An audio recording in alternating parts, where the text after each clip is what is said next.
And then you have Instagram that you're scrolling through lifestyle, people traveling the world, scrolling through people, you know, on their jet planes. Most of these people first are making it up, right? And the ones that do have been willing to sacrifice things that you may not be willing to sacrifice.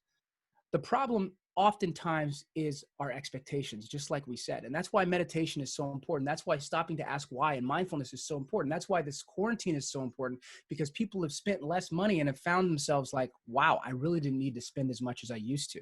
In this quarantine, I'm not going out to eat as much as I used to. I don't need to do as much as I thought that I needed to do to be happy. And when people start to realize more and more that the purchase power doesn't equal your power or self-worth, that having to live a lifestyle that somebody else has is what makes you happy. When you start to find out what makes you happy, then you free yourself from those expectations. That's why as often as possible, if I'm scrolling and I feel something, because I'll be on Instagram, there's things that I like. I love seeing these travel videos and lifestyle stuff. But if there's ever a hinge of envy, that's when I'm in the danger zone. I cancel that. My goal is just to take in the beauty of these images. Maybe I'll see it, maybe I won't. Maybe I'll have a jet, maybe I won't. But I love my life right now. That gratitude, that ability to be centered is what gives us superpowers and frees us from the pain of expectations. Yeah, no, that's really powerful, and certainly has to be considered. I mean, people have to be thoughtful and mindful. And you know, it's interesting. I was reflecting the other day. I was talking to my fiance, and she was on a Facebook post, and people had a very strident position on people that are going out and not doing social distancing, or the fact they're even going out at all. There's some people that have a viewpoint they should be sheltered in place for the next year or so, right? People really believe that. Mm-hmm. And when you hear the arguments that people are making, what it caused me to react to was whether a person is intentional or not, or they're being thoughtful, or it really matters to them. 9 times out of 10, when you see those arguments, they're not rooted in facts. They're rooted in an opinion. They're rooted in a worldview that we came across that supports our worldview, and we share it with the rest of the world. But the idea that an opinion or position is so critical, because where I'm going with this in this thread, it got really vitriolic. It got really intense. And I'm thinking, why? You have an opinion. That's it. And just like a lifestyle or wanting something that somebody else has, ultimately it's an opinion we tell ourselves of what's important.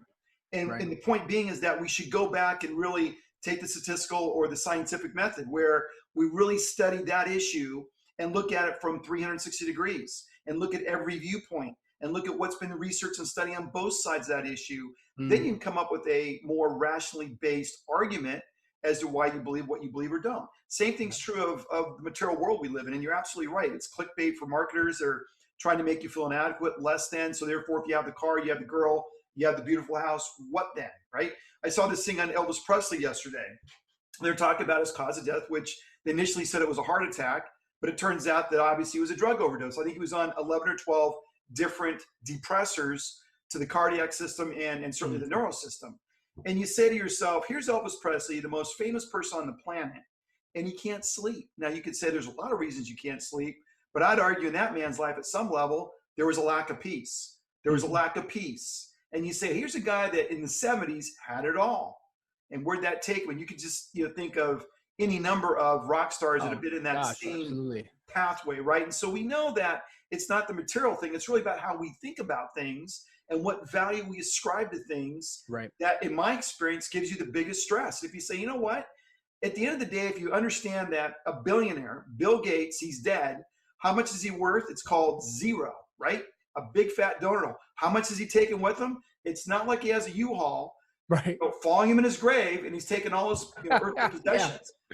And so this is why I said power is sort of a illusory thing. It's not what we think it is, and it's not really where we should put our value in. Now, if God has gifted you with certain talents, right, then go express it. I mean, that's your purpose here on earth, is go live your abilities and your talents, assuming that what controls our CPU and our brain is fact-based and logic-based. And that's where I think we have the opportunity, whether it's through stress or how we see the world, which really drives a lot of our stress, to be more quality. Man, there's kind of 2 parts in that I want to kind of dig through. The first is the interesting thing about humans is we are smart enough to think that we're intelligent. That's one of the dangerous things about us. We are irrational beings. We are moved by our hind brains, no matter how rational we want to be. When you purchase something, they say the way the mind purchases, if it's emotionally attached to the thing, then it will rationalize why it should get it. It's not the specs that we care about. It's not the cool tools and trinkets that it has. It's the fact that we want it, that our rational mind comes in and says, let's rationalize why this is a good purchase, right? This is I think Simon Sinek talks about the why. It's not so much the how and the what that we really are buying. We're buying the why, but we explain it with the how and the what. That's what justifies that. So when I look at facts, right? Facts they're so illusory as well, because so many times we can look at anything. You've seen it where you've seen research and they just spin it this way and then they spin it that way, right? What I try to do is I want to go to this place where I'm like, okay, we are all irrational. Okay. We're all irrational trying to be rational. If I can create that common denominator, then I can accept everybody. When I can accept everybody, I can see, okay, it makes sense where you're coming. If I was in your ecosystem, I would think the way that you're thinking. I'm not in your ecosystem, so I think a little bit different. And you justifiably can think that way. The word that you said that was so powerful was the vitriol. That's where the problems occur.